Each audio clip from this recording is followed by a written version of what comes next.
Comme promis, voici ma vidéo de partage d'expérience sur N8N, où je vais essayer de vous partager tous les trucs que j'aurais aimé savoir au moment de commencer à utiliser cet outil. Parce qu'il y a plein de trucs géniaux dans N8N et il y a plein de choses que on a un peu de temps à découvrir et qui peuvent faire gagner pas mal de temps. Cette vidéo est en collaboration avec notre cher partenaire Hostinger. Pour vous présenter un petit peu l'outil, déjà de base, ça vient se positionner en alternative à tous les outils de workflow type make.com. Je pense que c'est plus comparable à Make qu'à un Zapier, par exemple, dans la mesure où on est vraiment sur des interfaces visuelles de construction de workflow qui marchent avec des nœuds comme ça qui sont relativement. Enfin, vous allez voir qu'il y a le modèle de données, le data model est un petit peu différent de ce que fait Make. Mais globalement, c'est là où il y a le plus de similarités. Et aussi, je pense qu'en termes de cible, ça vise typiquement la même audience, puisque Make est pas super, super cher. Là où Zapier va plutôt être intéressant pour la quantité d'intégration qu'ils ont, entre guillemets. La N8N, je pense que la cible, c'est des gens qui sont un tout petit peu plus.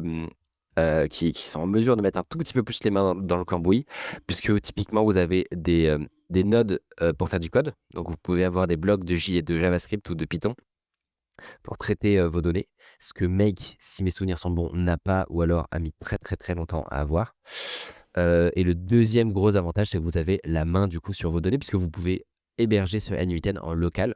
Il y a aussi une version cloud, mais que j'ai jamais utilisée. Vous avez la main sur vos données et vous avez la main aussi sur les packages que vous pouvez installer. Donc typiquement, un N8N, ça s'installe soit dans un container Docker, soit directement sur un serveur Linux en général. Vous pouvez l'installer en local, mais c'est pas vraiment pensé pour, dans la mesure où vous avez souvent envie de créer des workflows qui vont tourner tous les jours, toutes les heures. Et donc, vous avez bien envie de l'héberger sur un serveur et qu'il y ait un nom de domaine, ça c'est aussi important, qui soit contactable par d'autres services. Donc, dès que vous voulez faire des webhooks, par exemple, le fait que quand quand il y a un nouveau mail qui arrive sur votre Gmail, et ben, vous avez envie de déclencher un workflow avec de l'IA, je sais pas quoi, bah, typiquement, vous avez souvent besoin qu'il y ait un nom de domaine qui soit accessible, qui soit contactable. Et pour ça, il n'y a pas le choix, il faut un serveur. Et donc, c'est pour ça que vous êtes ici, a priori, parce que le moins cher, en général, pour héberger un service de ce genre, c'est d'utiliser un VPS. Donc, je vais vous montrer comment faire ça côté Hostinger. Vous allez voir, c'est assez simple. Et si jamais vous avez un autre hébergeur, il n'y a aucun problème, évidemment. C'est relativement réplicable. Euh, et surtout, ça la partie qui aura le plus d'intérêt, je pense. Je vais vous parler des choix à faire au moment de l'installation. Parce que selon moi, il y a deux manières différentes d'installer un N8N qui ont chacun des avantages et des inconvénients, avec l'une qui est un peu plus complexe que l'autre. Bref, ça c'est pour la petite présentation. Et la grosse différence aussi avec Make, c'est la communauté et globalement l'écosystème qui est en train de se construire autour de N8N, puisque, à la différence de Make, la communauté peut créer, je vais vous montrer, peut créer des nœuds custom. Donc, c'est-à-dire que on n'est pas obligé nécessairement d'attendre que, même s'ils ont une très bonne librairie, on peut aller voir ici dans intégration, euh, ça va, ils ont 1028 intégrations et globalement, il y a quand même beaucoup, beaucoup, beaucoup de choses. Mais quand bien même il n'aurait pas celle qui vous intéresse, parfois la communauté aura créé l'intégration pour vous. Et bon, au dernier recours, évidemment, on peut utiliser des webhooks qui, pareil, sont très, très, très, très agréables à utiliser côté N8N. Donc, en gros, N8N, c'est un peu le choix de la tranquillité parce qu'il y a très peu de chances qu'on se morde les doigts ou qu'on soit limité à un moment ou à un autre. Parfois, il y a des choses qui sont un peu plus chiantes. Genre, si vous avez besoin de faire du traitement d'image ou traitement de vidéo et que vous avez besoin d'FFmpeg, euh, c'est possible. Nous, on a déjà eu besoin de faire ça. Vous essayez de faire ça côté Make ou Zapier, etc. Ça va être complexe. Alors que là, vous pouvez parfaitement installer n'importe quelle application dans n'importe quel binaire dans votre serveur. Et vous pouvez comme ça aller faire du traitement vidéo si ça vous chante. Et ça, c'est quand même extrêmement puissant. Ça n'a absolument pas d'équivalent nulle part. Au niveau des prérequis pour pouvoir faire tourner N8N, ils décrivent un peu dans leur page ce dont il y a besoin. Ce qu'ils expliquent, c'est que globalement, c'est plutôt, vous allez être plus rapidement capé par les besoins en mémoire que par le CPU. Donc globalement, ça vous êtes pas obligé d'avoir nécessairement une bête de course. Et ça dépend pas mal, mine de rien, de ce que vous allez faire avec. C'est-à-dire que si vous pensez avoir, si vous pensez avoir des workflows qui tournent toutes les minutes et vous en allez avoir beaucoup comme ça, bah, mine de rien, ça fait une petite charge constante. Si vous comptez traiter des fichiers binaires, donc typiquement, vous faites traiter des PDF ou vous baladez les images, les vidéos, peu importe. Pareil, il faut en général prévoir un petit peu de marge sur la mémoire. Et globalement, c'est plutôt la mémoire qui compte plutôt que le CPU. Donc typiquement, si on va avoir côté VPS, donc côté Singer, vous aurez le lien dans la description que vous pouvez utiliser. N'hésitez pas à utiliser le code MICODE pour avoir une petite réduction supplémentaire sur les plans de 12 mois. Ça soutient l'émission et ça permet qu'on puisse faire ce genre de vidéos. Et au niveau du choix, je pense que le KVM1 est utilisable, objectivement, dans VPS, dans N8N. Honnêtement, ça le fait. Ça le fait. Ça dépend quand même du nombre de trucs que vous allez faire tourner dessus, quoi. Moi, j'ai cette version-là pour mon VPS. Je pense que c'est 1 euro de différence, entre guillemets. Je pense que ça vaut quand même le coup avec 8 Go de RAM. On est un tout petit peu plus serein, surtout si vous voulez faire d'autres choses sur ce VPS. Voilà, ça, c'est mon conseil. Mais après, évidemment, vous faites comme vous voulez.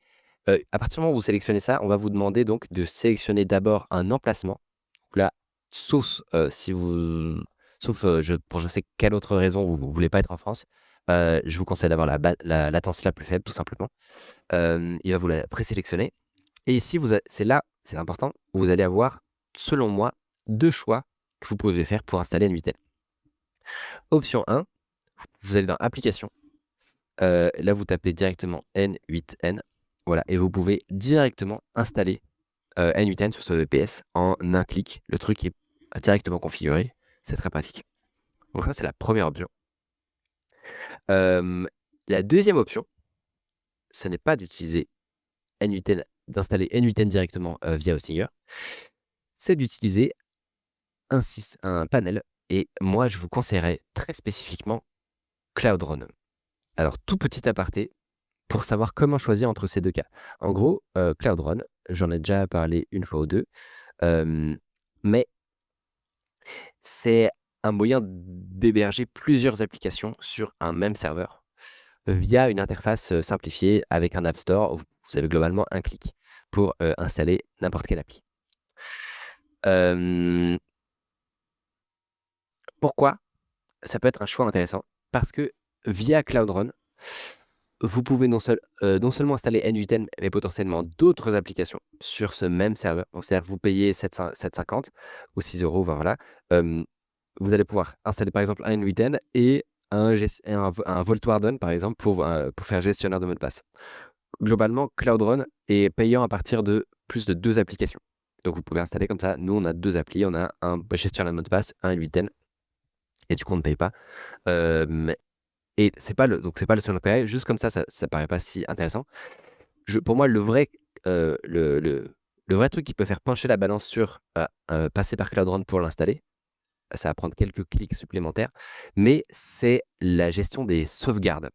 En gros, Cloudrun est conçu c'est l'argument massu entre ça et même des setups avec Docker, par exemple, ou des Coolify, des choses comme ça qui sont très bien aussi. Mais pour moi, l'argument massu, si jamais vous voulez un truc no-brainer où vous n'avez pas à réfléchir pour faire une installation N8N et que ça vous intéresse d'avoir des sauvegardes, en gros de pouvoir revenir à des anciennes versions facilement, et d'avoir un backup à la fois en gros de vos workflows, mais aussi des exécutions passées, etc. Et ben, c'est vraiment très très simple à faire avec Cloudrun, puisque en gros toutes leurs applis sont conçues pour être backupées. Pareil, si vous avez un gestionnaire de mot de passe en général, vous voulez pouvoir les backuper. Et donc voilà, c'est juste le truc qui peut vous faire pencher plutôt sur une installation Cloudrun. En général, vous avez besoin de connecter un endroit où faire ces backups. Et là, je vous conseillerais, nous, ce qu'on utilise, c'est Backblaze, qui sont des serveurs de stockage qui sont vraiment pas très chers. Et où, pareil, vous pouvez tout simplement vous créer un bucket, mais c'est une sorte de drive concrètement, que vous pouvez aller connecter derrière à Cloudrun pour faire vos backups. Bon, c'est l'option un tout petit peu plus complexe, Je vais un peu vite dessus parce que le but de cette vidéo, c'est pas de rentrer dans les détails, mais je serai vous, je réfléchirai entre ces 2 options. Si vous voulez tester en 4 secondes, N8N pour commencer à faire quelques workflows, heu, vous embêtez pas avec ce que je viens de dire. Heu, Allez directement ici et installez, N8N direct. Je vais vous montrer un autre moyen de faire des backups, juste des workflows. Vous n'aurez pas un backup absolument complet, de votre appli, mais c'est déjà, suffisant. C'est déjà pas mal. Donc voilà, si ce que je viens de vous décrire ne vous parle pas et que vous n'avez pas envie de vous embêter, juste un clic ici, bam, sélectionné.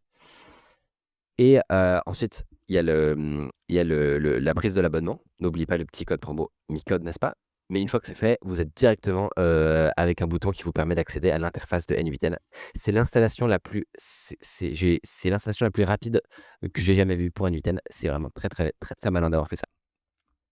Ce qui fait que très rapidement, vous arrivez ici.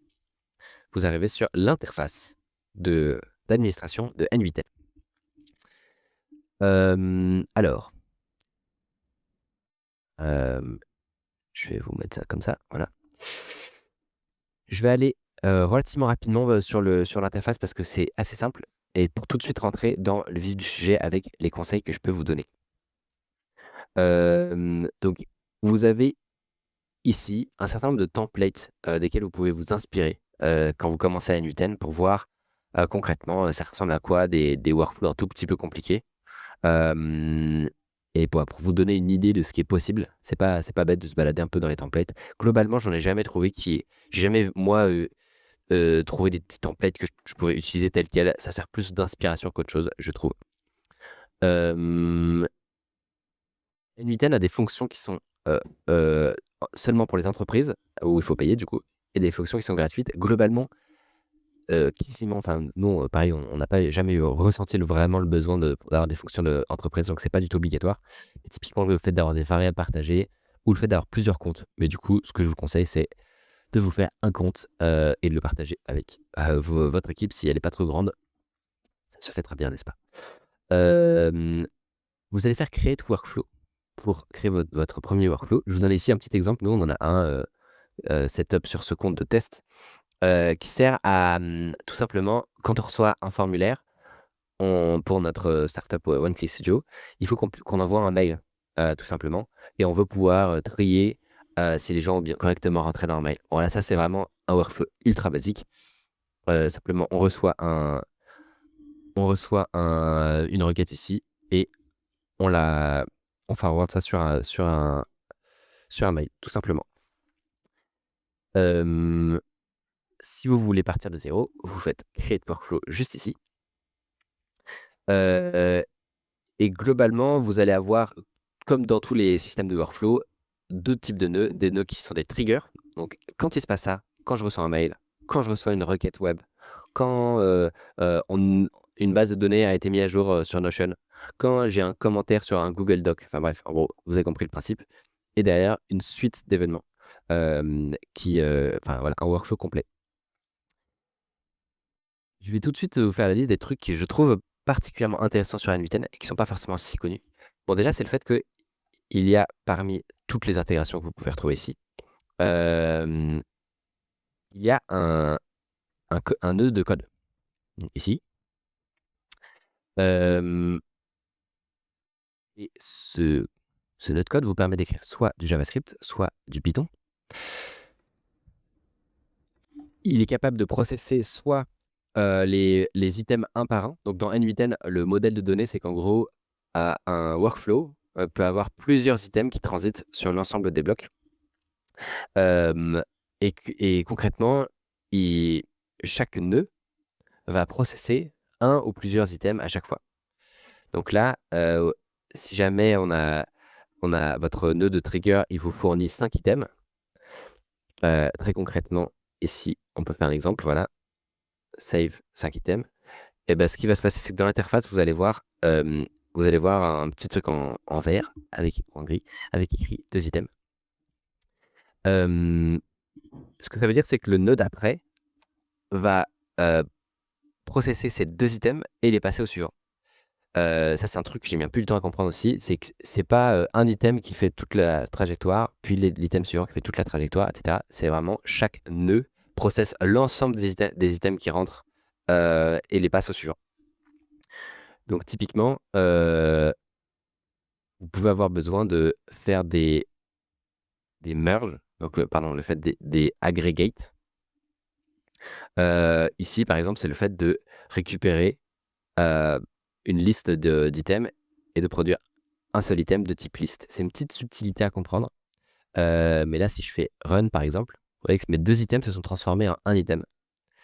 Et donc, si je clique ici, j'ai cette vue-là qui me permet donc de paramétrer ce nœud au milieu, de voir les entrées à gauche et de voir les sorties à droite.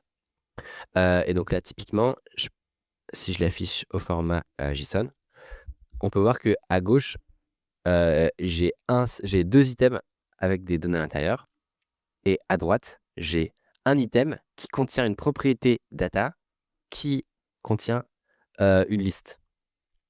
Ouais, c'est un petit truc à capter parce que très souvent, vous allez avoir besoin de manipuler des choses comme ça. Et donc, on passe souvent du temps à se transformer des items en listes et des listes en items. Inversement, c'est possible d'utiliser split out pour. Là, il y a un système assez pratique de drag and drop où on peut aller prendre une propriété ici et la mettre dans n'importe quel input.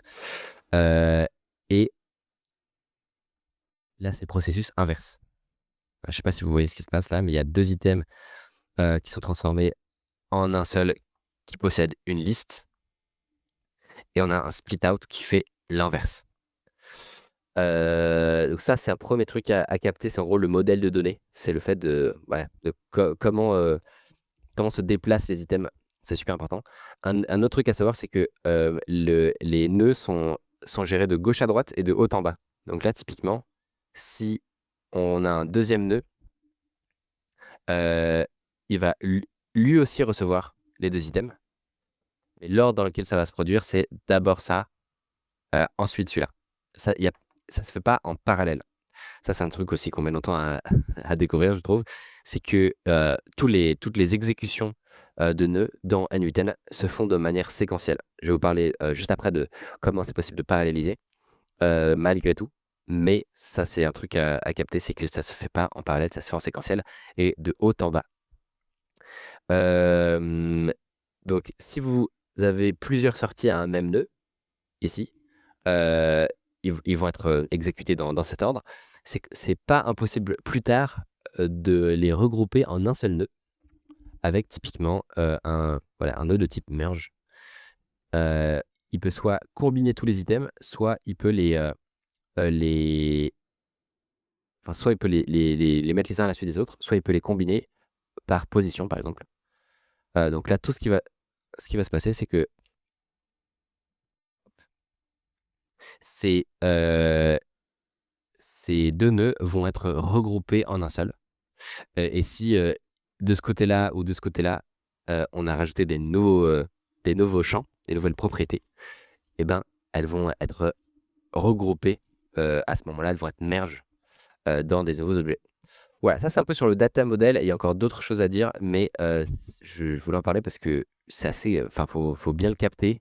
Dès qu'on commence à toucher à des nœuds de code, c'est vraiment utile de comprendre bien comment ça marche. Et donc là, dans les nœuds de code, typiquement, quand il y a marqué run once for all items, eh ben, vous comprenez d'où ça vient. Ça vient du fait que un nœud, il prend l'ensemble de ses inputs et il fournit l'ensemble des outputs. Et là, soit on peut avoir un bout de code qui va traiter tous ces items-là, soit on a un petit raccourci de N8N qui est qu'on va traiter chaque nœud individuellement. Mais en réalité, ça, c'est juste un petit raccourci qui nous fournissent. C'est littéralement la même chose que si jamais on écrivait notre code à l'intérieur ici de cette boucle-là. Voilà, ça c'est pour le modèle de données. Petit truc à savoir intéressant, c'est que dans ces blocs de code-là, il est possible d'utiliser donc c'est du JavaScript, il est possible d'utiliser des modules NPM. Donc, si jamais vous avez besoin de dépendance, cette chose comme ça, c'est totalement possible. Alors, il faudra utiliser la syntaxe require pour le coup. Mais ici, on peut faire un require et on peut demander à charger des modules NPM. Par contre, pour que ce soit possible, il faut aller activer un petit flag dans la configuration. C'est une variable d'environnement euh, qui permet, voilà, si on, par exemple, on peut autoriser l'ensemble des... On peut soit mettre une étoile ici, soit faire la liste de tous les modules qui sont autorisés. Et également, il faudra les installer dans n8n. Mais en gros, c'est possible de le faire. Euh, Ça, c'est un truc à savoir. Après, pour la question de la parallélisation, j'ai deux questions que je veux traiter. La première, c'est comment utiliser l'IA avec N8N. Techniquement, ils n'ont pas encore de super intégration. Je pense il y a un potentiel de faire une bonne intégration pour avoir de la génération de modules de code automatique et tout. Euh, mais pour l'instant, ce n'est pas trop le cas. Moi, de mon expérience, c'est possible de créer un agent ou un truc comme ça qui connaisse un petit peu la documentation d'N8N et la manière dont sont structurés les inputs et les outputs. Genre là, typiquement, savoir que ici, quand tu fais JSON, point, et bah c'est comme ça que tu peux aller récupérer les propriétés de l'item qui rentre, point .code ou point .name. C'est possible d'expliquer tout ça à un agent, mais moi, de mon expérience, le plus simple, c'est juste de demander de décrire de demander une fonction JavaScript avec donc en pur JavaScript. Ça peut pas être du TypeScript. Et de demander un certain type d'input et d'output. Ce qui fait que, après cette fonction-là, moi j'avoue, du coup, ce que je fais, c'est que je la colle ici et je gère moi-même les entrées et les sorties pour transformer en gros ce name. Par exemple, mettons, on veut une fonction qui vérifie si un champ email, c'est un email valide. Et ben moi, ce que je ferais, c'est que je demanderais la fonction standalone. Ça peut être ça ou ça peut être des trucs beaucoup plus complexes, hein, évidemment. Mais je demanderais la fonction standalone typiquement à Claude ou à ChatGPT. Je la colle ici et je gère mes inputs et mes outputs moi-même. Voilà, c'est un petit feedback, c'est que ça marche bien comme ça. Et globalement, N8N, sinon, ils ont tendance à galérer quand même avec la syntaxe un peu particulière et tous les dollars, la dollar input, etc. Il n'y arrive pas très bien, je trouve. Petite information supplémentaire, c'est au niveau de la parallélisation. Si vous avez besoin d'exécuter du code en parallèle, ça arrive assez fréquemment. Dès que vous commencez avec des workflows, je sais pas moi, qui durent, ou vous faites des appels à des LLM par exemple, à savoir qu'NVIDIA a une excellente intégration globalement avec tout ce qui est modèle de langue. Donc, si vous faites, euh, ils ont littéralement une section avec que les trucs d'IA. Donc, si vous faites par exemple une suite de messages relativement simple, ici on peut renseigner un message par exemple et venir le connecter à tout plein de providers de langue, donc par exemple un Mistral. Et ben, il y a un moment où vous avez sûrement envie de vouloir faire de la parallélisation. Et ben, ce que je vous conseille à ce moment-là, euh, c'est de commencer à séparer votre code en sous-workflow. Donc pour ça, vous avez plusieurs options. Soit dans un même fichier, dans un même fichier, vous pouvez rajouter plusieurs triggers. En réalité, c'est possible. Donc là, par exemple, vous pouvez tenter de créer des nouveaux triggers comme ça. Euh, et de tout centraliser au sein d'un même fichier. C'est possible, mais du coup, par contre, vos exécutions, elles vont être mélangées derrière. L'autre option, c'est plutôt de faire un fichier, un workflow.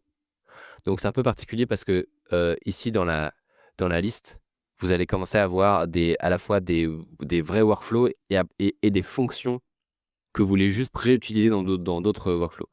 C'est pas totalement dramatique. Un moyen que ce soit pas ingérable, c'est d'utiliser une petite nomenclature ici.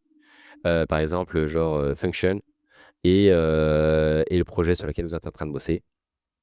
Donc là, moi, c'est un truc qui parle de PDF, par exemple, blabla. Euh, Pourquoi c'est utile? Parce que, en gros, N8N n'a pas de bon système de hiérarchie, de dossier, etc. C'est comme ça, ça fait des années qu'on demande, mais ça n'arrive pas encore. On va pas se plaindre parce que c'est gratuit, n'est-ce pas? Mais donc, C'est une bonne alternative, c'est ça. Comme ça, quand vous avez des trucs à chercher, et ben, vous pouvez filtrer avec le nom. C'est déjà très utilisable. Donc, pour la parallélisation, typiquement, si vous voulez structurer votre truc un peu proprement, vous allez créer des sous-fichiers qui contiennent des bouts de votre logique principale. Et ensuite, globalement, il y a deux choix pour appeler des workflows externes. Il y a une commande qui s'appelle execute sub workflow. Voilà. Donc là, typiquement, on peut voir qu'il me propose tous les workflows ici, celui-ci par exemple. Et en gros, comme c'est détaillé ici, ce sous-workflow va recevoir l'input qui est ici. Et son output va apparaître ici, tout simplement. Donc ça, c'est la première manière de le faire, mais je vous déconseille de faire ça. Parce qu'en gros, ce n'est pas, enfin, au moment où je parle en tout cas, ça n'est pas parallélisé. C'est-à-dire que vous allez avoir 10 items qui arrivent là-dedans. Par exemple, vous voulez run des modèles de langue ou de la génération d'images ou peu importe, des trucs qui prennent un peu de temps. Vous voulez le run en batch sur une feuille Excel avec 10 lignes, par exemple. Et bien, si vous utilisez ce node-là, ça ne va pas être parallélisé. OK. Alors que vous pouvez tout simplement utiliser des requêtes HTTP. Sera le même effet. Et pour le coup, ce nœud-là, est un peu spécial parmi tous les nœuds N8N, c'est donc le nœud HTTP request. Ce nœud-là permet de paralléliser. Donc concrètement, vous pouvez avoir dans un workflow une requête qui part à ce endpoint, ce webhook. Donc ça a littéralement le même effet que utiliser run sub execute. Ça a littéralement le même effet que execute sub workflow et avoir le trigger node normal. C'est le même effet, mais vous débloquez le fait de pouvoir paralléliser. Notamment ici dans les options de HTTP request, vous avez la possibilité ici de définir donc du batching. C'est le fait que donc là, mettons, vous avez vos 10 lignes de votre feuille Excel qui rentrent, donc 10 items. Vous pouvez dire envoie 5 lignes toutes les 10 secondes jusqu'à ce que tu aies épuisé tous les items qui rentrent. Et donc ça, ouais, typiquement pour gérer du throttling d'API, le fait que vous pouvez pas non plus bombarder des requêtes, mais que vous voulez avoir une gestion un peu intelligente de la quantité que vous voulez paralléliser, mais pas trop. Enfin bref, en gros, c'est le nœud parfait pour le faire. Petit conseil, parce que du coup, quand vous commencez à appliquer ça, c'est très cool parce que du coup, vous commencez à structurer tous vos workflows les plus compliqués en sous-workflows et ils commencent tous par un webhook. Et du coup, ça rend d'un coup, votre code base N8N, entre guillemets, devient bien plus utilisable puisque vous pouvez partager des logiques de code entre plusieurs workflows et en plus, vous pouvez paralléliser. Bref, donc c'est un truc vraiment qui est malin à mettre en place, mais pour que ce soit un peu moins prise de tête à mettre en place, le premier truc que je vous conseille de faire, donc déjà, c'est l'authentification.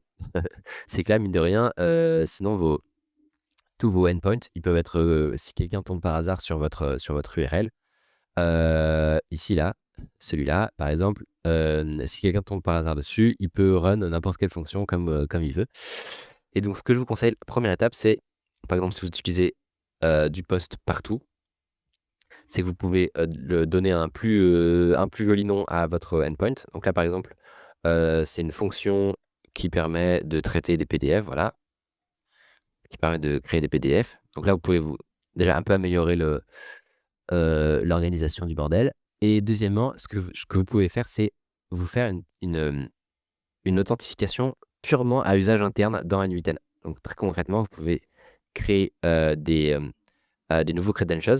Donc, je vous conseille de faire par exemple, une authentification dans un header, ici. Là, on met genre X API. Et là, vous générez une clé. Vous générez une clé super safe. Voilà, un truc avec voilà, une clé d'API, quoi. On fait save. Et derrière, l'appli N8N internal. Et derrière, ce qui est malin, c'est que sur toutes vos requêtes, vous allez pouvoir donc prendre cette URL par exemple, ici, et au niveau de l'authentification, c'est simple, header, voilà, vous pouvez aller la récupérer ici. Donc vous l'avez défini une fois à un endroit, une clé d'API, et derrière vous pouvez sécuriser un minimum toutes vos calls HTTP internes en fait. Ça c'est la première étape. Deuxième truc que vous pouvez faire, c'est génériser. Le problème c'est que là vous venez de hardcoder un URL dans votre vous venez de hardcoder un URL dans votre code en fait. Donc c'est pas ouf. Un moyen de régler le problème, c'est donc déjà d'activer les expressions ici. Et ici, vous pouvez utiliser $env.webhook URL. Ça, c'est une variable. C'est une variable mise à disposition par. Attends, raté. Webhook. Mise à disposition par NVTen, qui contient en fait le domaine sur lequel vous êtes en train d'héberger votre NVTen. Donc là-dessus, je vous conseille fortement.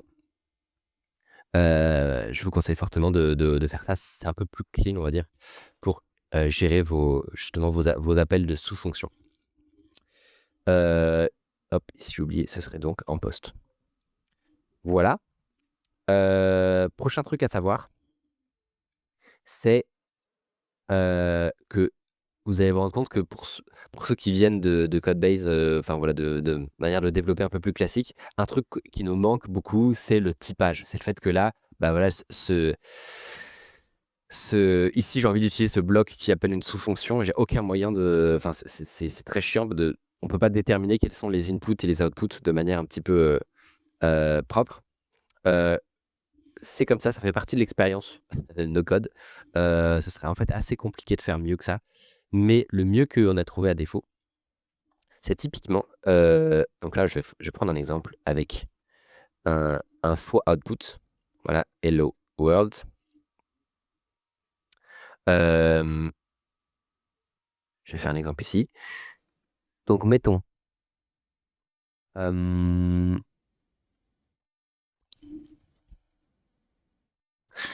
Est-ce que ça va marcher? Je prends ça. J'arrive.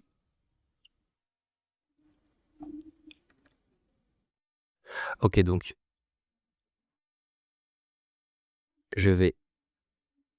j'active le workflow. Ce qui fait que là, mon endpoint, mon URL ici devrait répondre hello world normalement. Ensuite, je vais sur ce nœud-là, je fais test step. Alors, visiblement, voilà. Non, workflow a starté de rater. C'est ce nœud-là qui doit être configuré pour ne répondre pas immédiatement, mais quand le dernier nœud finit. Voilà, désolé, je teste un peu. Voilà, ça marche. Donc là, typiquement, ce que j'ai fait, c'est que j'ai configuré ma fonction pour que elle fonctionne. Et typiquement, la manière dont c'est le plus malin de procéder, c'est ici de récupérer un événement de test, d'envoyer une requête. Alors là, il me laissera pas le faire. Ouais, hook test.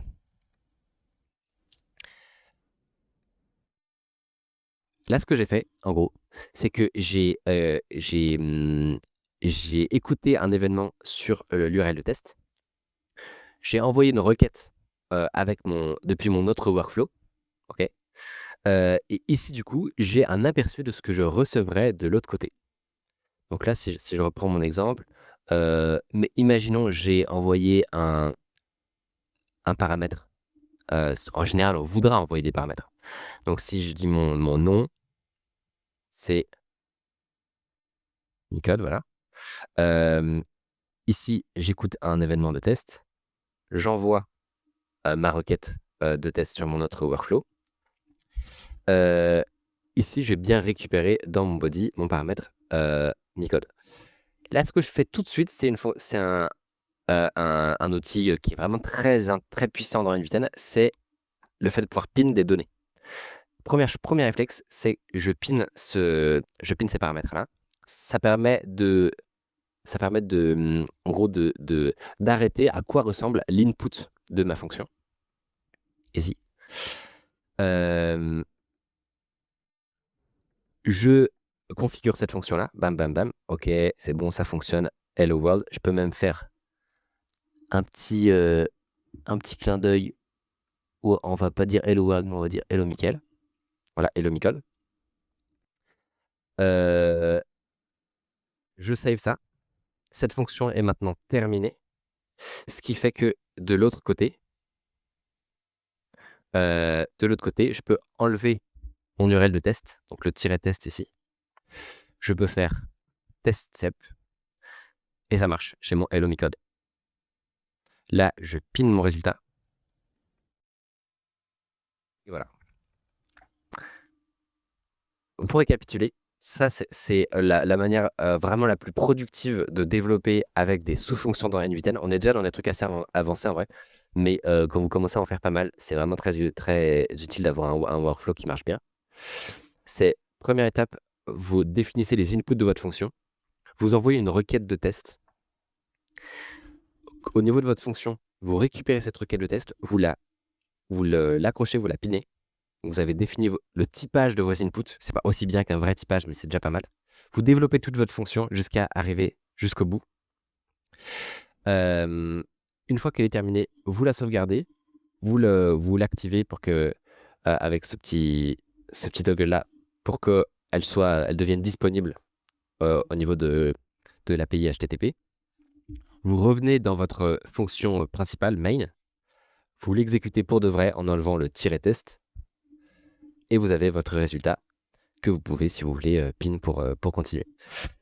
Ça, c'est un très bon workflow de développement. C'est tout ça sécurisé avec une clé d'API interne. Voilà, je vous conseille vraiment de travailler comme ça. Ça marche très très bien. Petite info supplémentaire, c'est quand vous utilisez des API qui ne sont pas, où il n'existe pas d'intégration officielle de NVIDIA, un moyen de gagner du temps, c'est que souvent, dans les documentations, ils fournissent des commandes curl. C'est vraiment très très fréquent.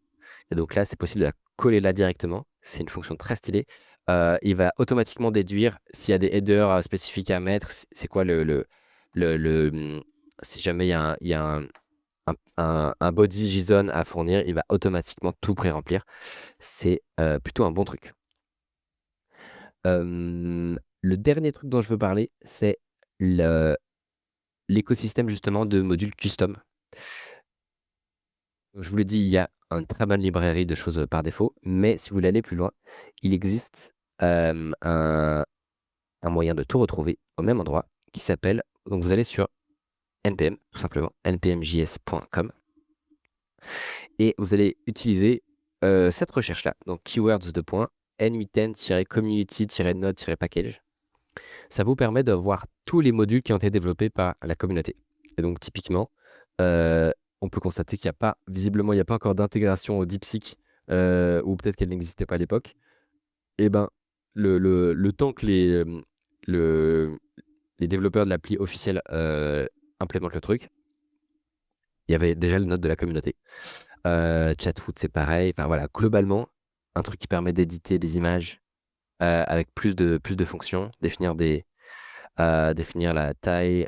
Enfin bref, en gros, globalement, il commence à y avoir un écosystème parallèle de un truc pour convertir des docx, un truc pour Eleven Labs pour pouvoir générer tiens, je connaissais pas ça. Pour pouvoir générer des sound effects ou automatiser de la voix. Enfin bref, en gros, c'est un des gros avantages de la NVIDIA. Si vous voulez tous les voir au même endroit, vous pouvez utiliser cette recherche-là. Et voilà, derrière, le process pour les installer, c'est d'aller dans ici, Settings, ici dans Community Nodes et Install a Community Node. Vous mettez juste le nom exact. Donc là, typiquement, n8n-node-chatwood. Vous le mettez ici. Et comme ça, vous pouvez installer le nœud directement. C'est très puissant. Vous pouvez aussi développer les vôtres avec le SDK. Je l'ai déjà fait. C'est moi qui ai le replicate, le no replicate. Je crois qu'il marche encore. J'avoue, je le maintiens pas vraiment. Euh, Ah bah voilà, visiblement quelqu'un a dû le fixe pour moi. Euh, Est-ce que, qu'est-ce qu'il y avait comme bug? Bah, je sais pas. Qu'est-ce qu'il a, qu'est-ce qu'il a changé, le monsieur? Bref, dans tous les cas, c'est possible de développer vos propres nœuds. C'est pas le meilleur SDK du monde, mais c'est quand même, ça peut être assez puissant si vous voulez abstraire, surtout si dans votre équipe vous avez genre des profils plutôt développeurs et des profils plus touche à tout qui doivent pouvoir utiliser des choses plus complexes. Et ben un moyen, c'est d'avoir un développeur qui développe des intégrations pour abstraire la complexité et derrière les mettre à disposition de profils plus marketing, etc. Donc c'est quand même très puissant. Voilà, c'était tout ce que j'avais à dire sur NVIDIA. J'espère que vous avez découvert potentiellement des choses. N'hésitez pas, vous-même, si vous êtes un utilisateur avancé d'NVIDIA, à partager vos conseils, vos retours d'expérience en commentaire. N'hésitez pas. Et puis voilà, tout simplement. N'oubliez pas le petit code MICODE MICODE au moment du checkout sur Hostinger si vous voulez essayer et soutenir notre travail. Je vous remercie. Et sur ce, à la prochaine.